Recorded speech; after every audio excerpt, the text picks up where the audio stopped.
Down at the diner? Rose, sure. Nice girl. Who wants to know? I'm Alan Wake. The writer, huh? I heard on the radio you were visiting. Well, I'll show you her trailer. That Rose, she's a nice girl. Always pays her rent on time. As I was saying, Al, I found all sorts of weird stuff from the local newspaper's archives. This place is crazy. Disappearances, mysterious deaths, urban legends come true, and get this, most of this stuff takes place around Cauldron Lake. Well, you ain't wrong, mister. The Indians thought the lake was a doorway to the underworld. I'm the God-fearing type myself. I don't hold with that sort of thing. Yeah, okay. Anyway, there was an island there owned by a guy called Thomas Zane. Now, some of the articles I found about him make him out to be a famous writer, but I ran a bunch of searches, couldn't find a single thing he wrote. Zane was heavily into diving, so much so that the place came to be called Diver's Isle. But the volcano under the lake erupted in 1970, and Zane went down with the island.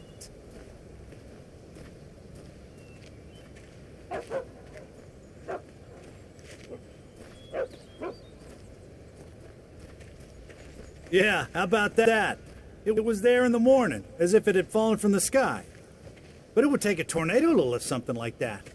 We're damn lucky it didn't crush any of the trailers.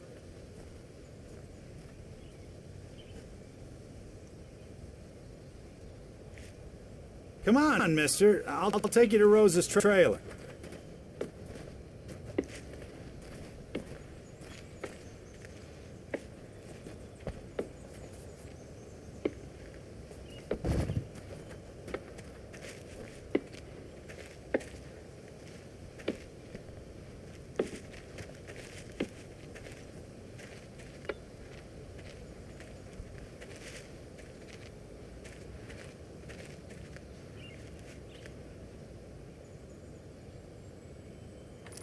It gets better.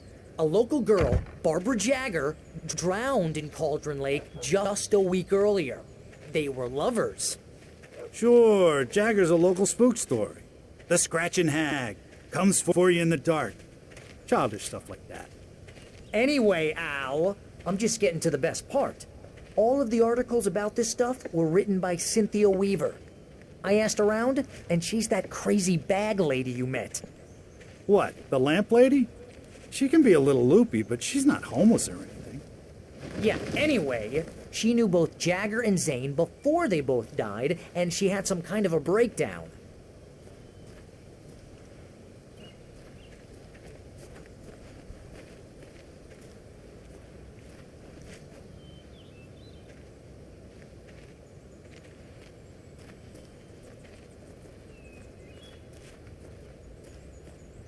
Well, mister, this here's Rose's trailer.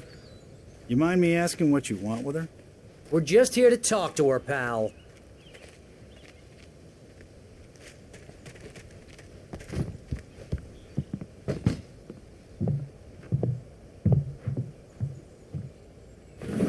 Welcome to...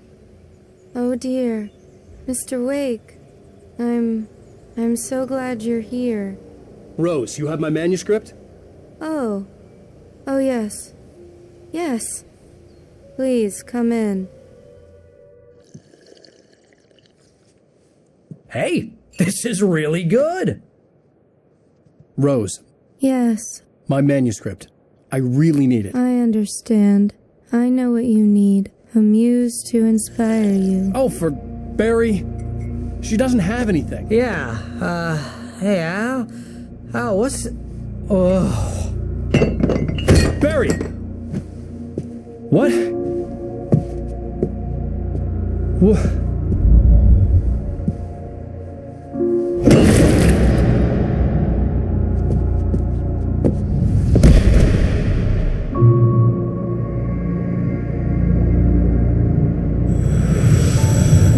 It's coming for you, hiding in my barber's skin. I'm too weak to stop it. You must turn the lights on. I promised I'd come visit you and your lovely wife.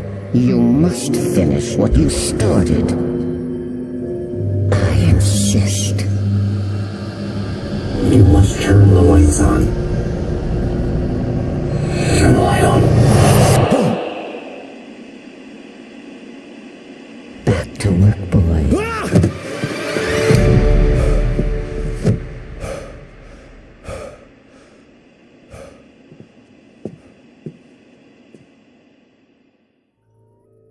I felt nauseous, hungover. Only anger kept me going. I can't tell reality from dream anymore, but it seems I have an imaginary editor to help me. She's an old woman in a funeral dress. I call her Barbara Jagger. She's very strict. I'm writing faster and faster. My manuscript is being heavily revised. The edits are getting very aggressive, and each day there's less of me and more of her. I hate it, but I know she's right. She promises me I can save Alice this way. She knows more of this than I do. About the complex incantation I'm attempting. About this place. She's worked with another writer under similar circumstances, Thomas Zane. The genre of the story seems to be shifting. It's turning into a horror story. I'm getting close. I can feel it. Rose took a day from me. I had less than 12 hours left to meet the kidnapper. All I could do was get Barry into the car, work something out once I got on the road. Welcome to the Oh Dear Diner.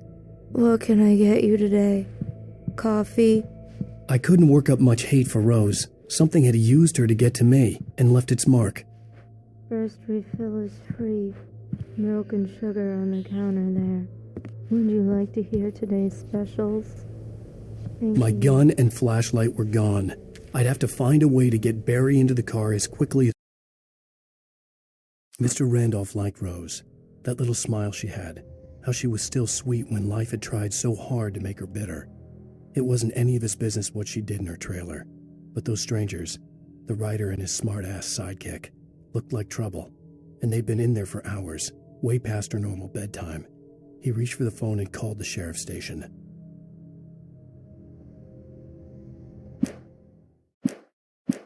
Possible. There was no time to waste.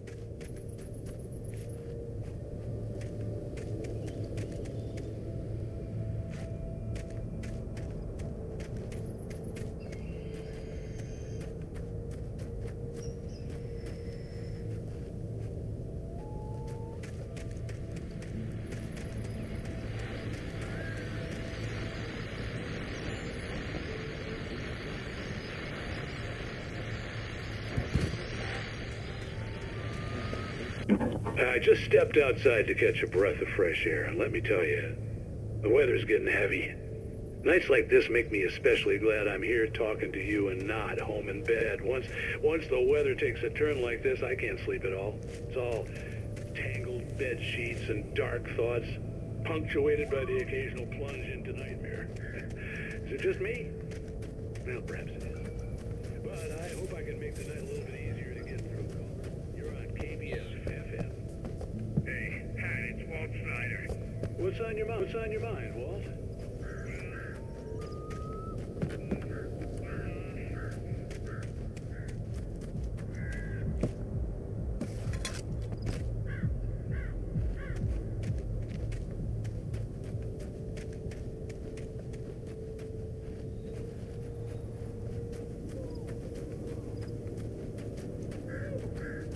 Oh, you're gonna get it now. God knows what you've done to that poor girl. This is Agent Nightingale, FBI! Get him up, Hemingway! You're under arrest! You move a muscle, I'll unload right in your goddamn face! Stay right where you are, Slade!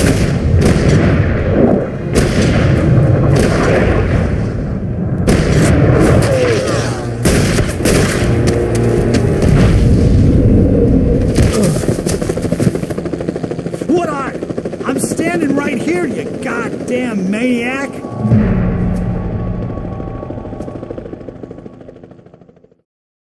I hated to leave Barry behind, but there was no way I'd miss my appointment with the kidnapper. Give it up, Mr. Wake. Come on. Make it easy on him. Get after him! Don't let him get away!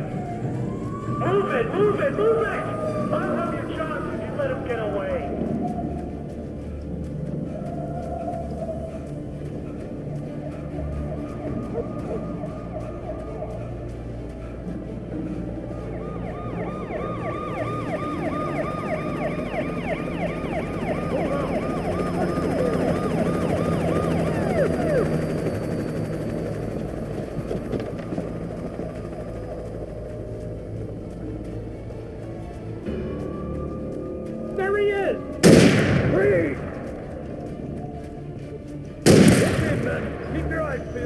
try to make it through here.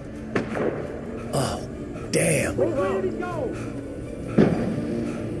Man out! Wait! I just wait! I'm on the way! Keep an eye out!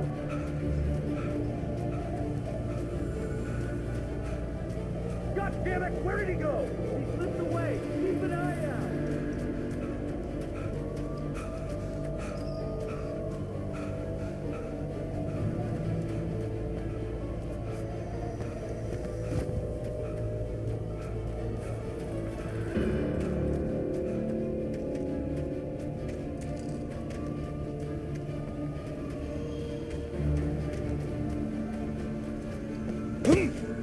He's gone!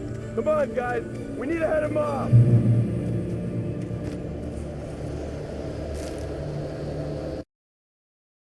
For decades, the darkness that wore Barbara Jagger's skin slept fitfully in the dark place that was its home and prison. It was hungry and in pain. It dreamed of its nights of glory when the poet's writing had called it from the depths and given it a brief, terrible taste of power and freedom. The rock stars had stirred it from the deep sleep the poet had sunk it back to in the end. When it sensed the writer in the...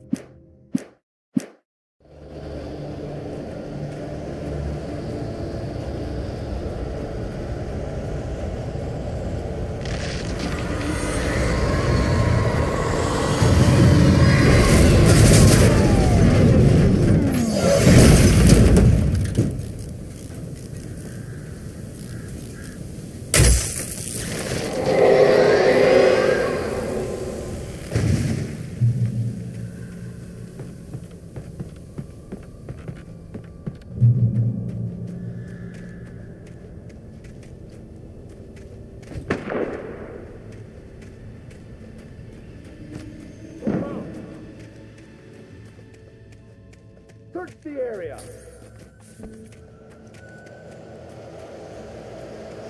Stay sharp!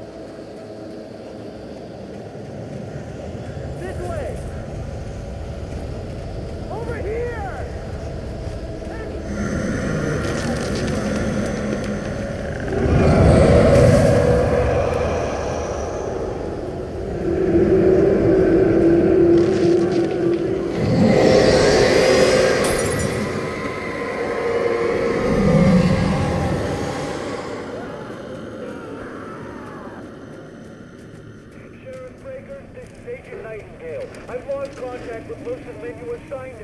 This horror was everywhere I went, circling me.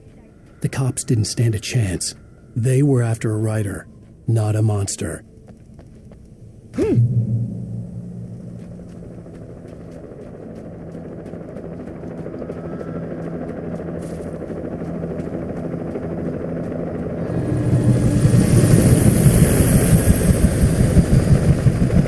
on the ground. Hold it right there. There's nowhere to run. Freeze!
This is James. Mulligan, Thornton, come in. Over.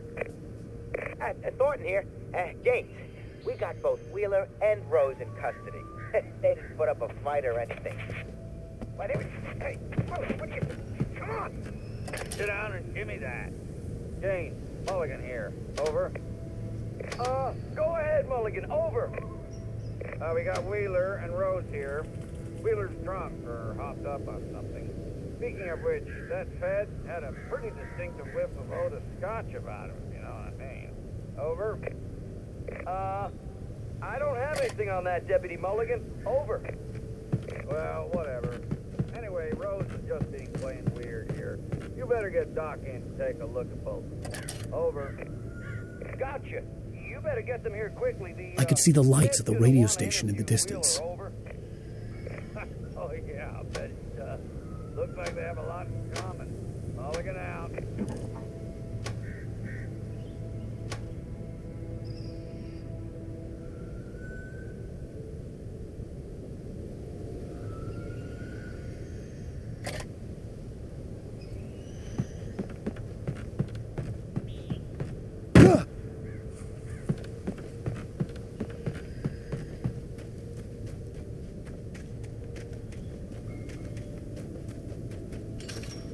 I imagined that the broadcast tower in the distance was part of the local radio station. Maine seemed like a decent guy. Perhaps he could give me directions to the coal mine.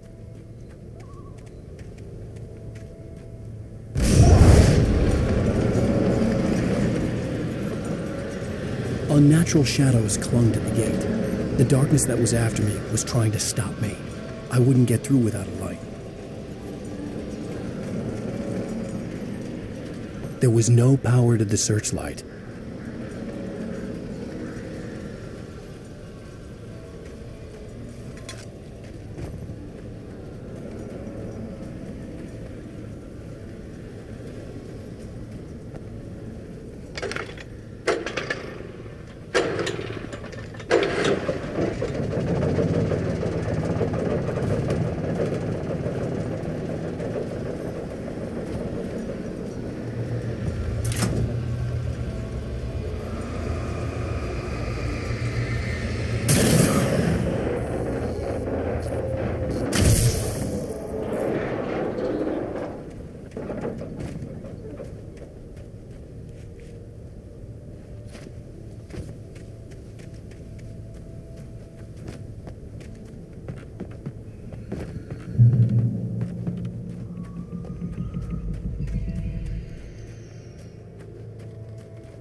It took me a moment to recognize the flashbang grenades.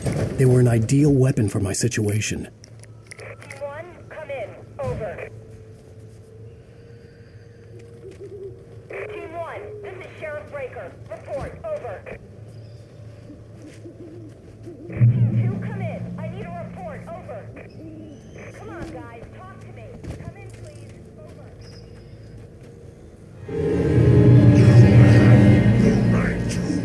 Silent!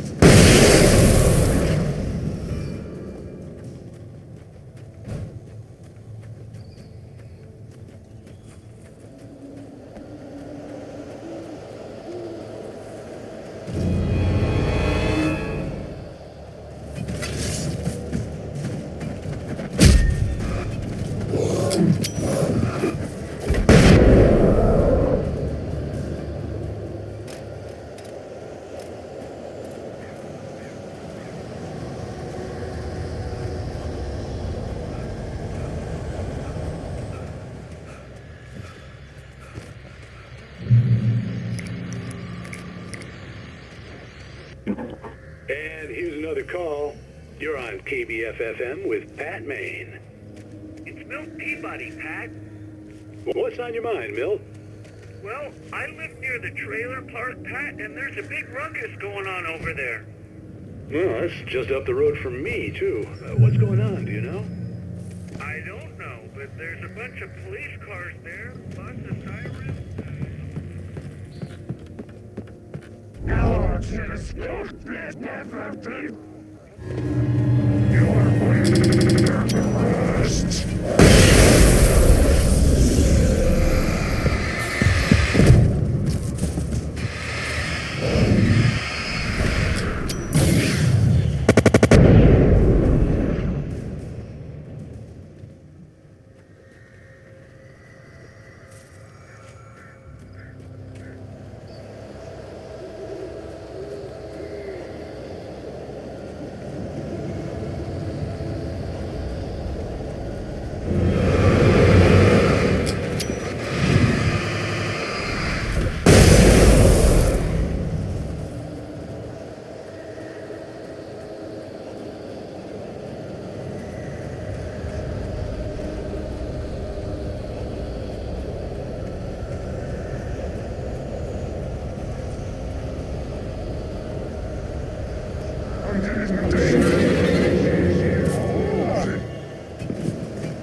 I hoped Maine could lend me a car to get to the coal mine.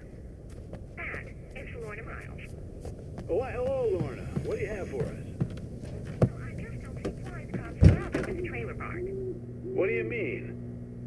It's a trailer park. Of course you're going to have trouble in a place like that. I mean, what do you expect? The sheriff should be helping us normal citizens instead of wasting resources on those people. Well... They'll have to try to sort themselves out. I'm sorry, but my granddaddy settled in Bright Falls in 1911. Well, thank you very much for that compassionate viewpoint, Lorna. Oh, here's a little surprise. The famous writer Alan Wake just walked in. Folks, I'm going to see if I can talk him into an interview. Come on in, Mr. Wake. Oh, I'm so glad you could find the time to do this, Mr. Wake. Nowhere to run now, Dan Brown. You back away from me. Don't hurt her. Whoa. Everyone calm down. Put the gun down. We're all friends here, right? Cool your jets, Nightingale. We got him. What the hell's the matter with you? There's a civilian in there.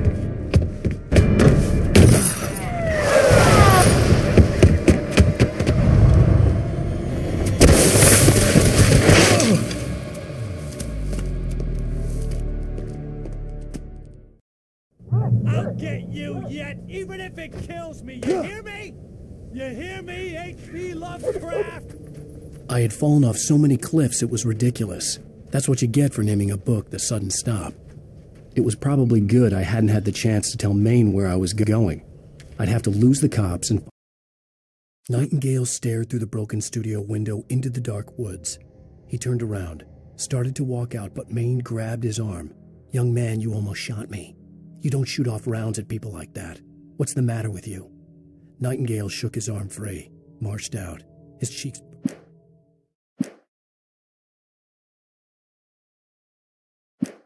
on my own way to the mine.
There was no sensible reason for the power company work lights to be here. It was almost as if they'd been left for someone like me to use.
Sarah trusted her gut, and her gut said Agent Nightingale was an asshole.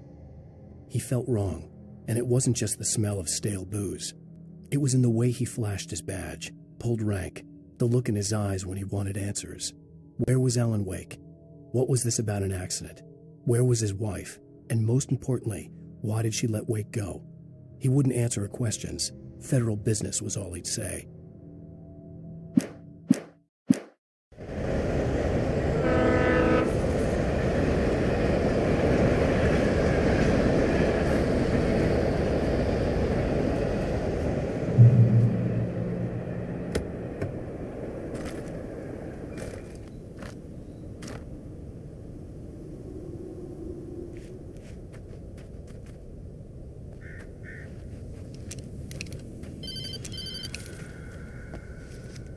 Hello? The most stubborn man I've ever met. Alice? Alice? Alan. Alan. I'm so afraid. Keeps me in the dark. Please help me. I look at you, Alan, and it's not you. Something else. Looking out from behind your eyes. Alice, I'm here. So alone here. It's all gonna go to hell. You need to be careful. Cooperate. The connection had been terrible, but that wasn't the only thing that hadn't been right with the call. She sounded wrong somehow, but she had called me.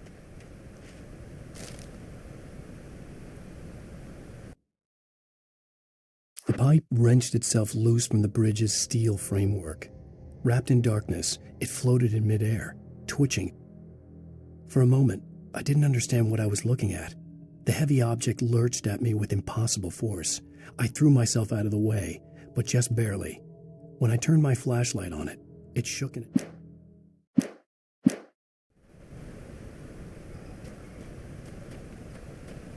I could see a railway bridge up ahead, and a warehouse of some sort on the opposite shore. I hoped I could find a car from there.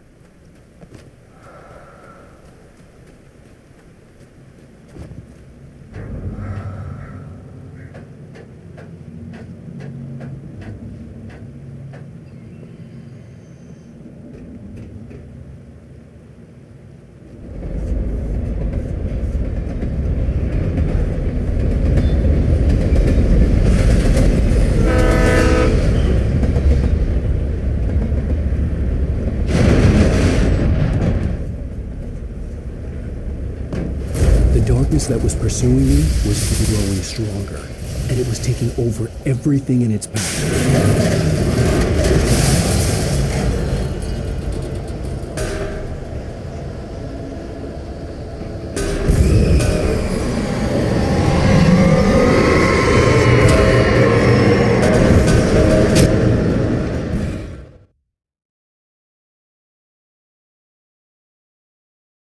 Sure. I hoped I could find a car from there.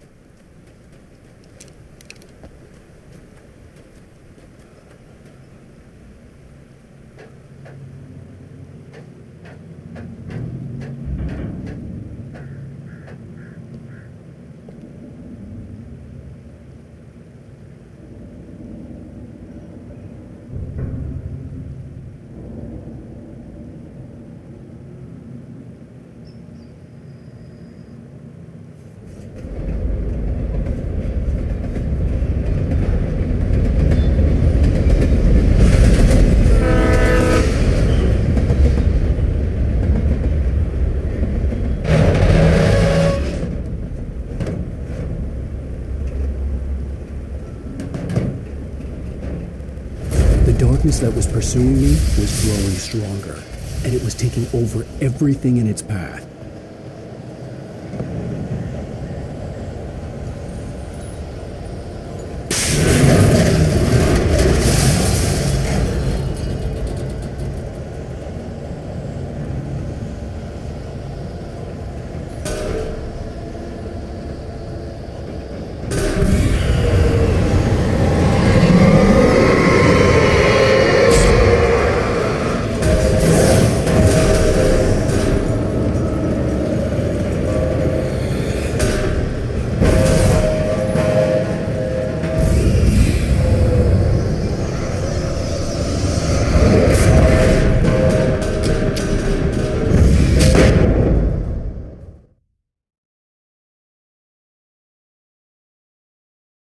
opposite shore.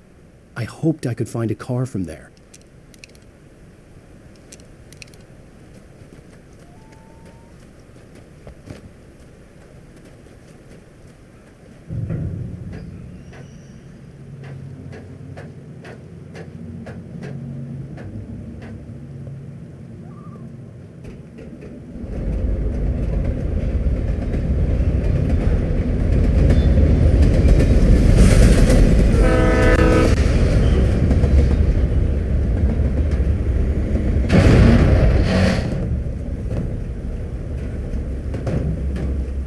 The darkness that was pursuing me was growing stronger, and it was taking over everything in its path.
I slammed the door shut right in his smug face.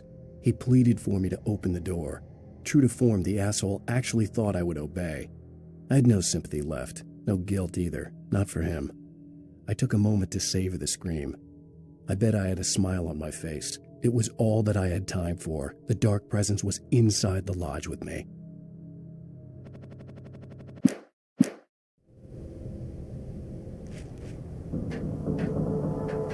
As a teenager, just starting to get interested in writing, Stephen King had been a source of inspiration to me. I thought about all the inanimate objects that had come to life in his books. No one is safe in a good horror story. Certainly not the protagonist. That's what makes them fun. This was anything but. The darkness could possess anything, and it was getting closer.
We take the facts of our existence for granted, unaware that they are merely a thin veneer of desperate self-delusion covering a vast cosmos of madness and horror.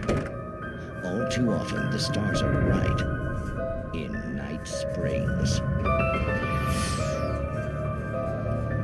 Tonight's episode, A Family Occasion. Journalist Alvin Durl's trip to study the local customs of an insular community in Night Springs has been less than successful. Until tonight. Well, I'm glad you changed your minds about this. Ain't you? The darkness surged towards me, sucking everything loose from the ground into its depths, tugging at my clothes. I saw the flare the kidnapper had dropped and threw myself towards it just as I felt my feet leave the ground. The darkness embraced me with the force of a tornado. Somehow I managed to light the flare. The darkness roared and cast me away. I fell toward the dark waters of the lake far below. Customs, local mythology. My editor loves this kind of stuff. Well, Mr. Durley, we don't want to feel like we're on exhibition, but you have demonstrated the seriousness of the intent.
I had never been this glad to see the sunrise. I had a couple of hours to get to the coal mine.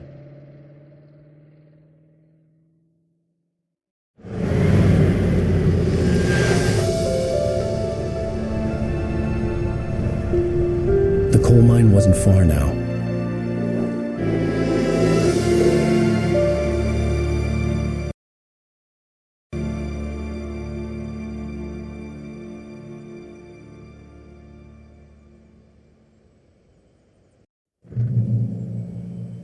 Today, I would meet the kidnapper, and he would give me Alice. I wouldn't give him any other choice.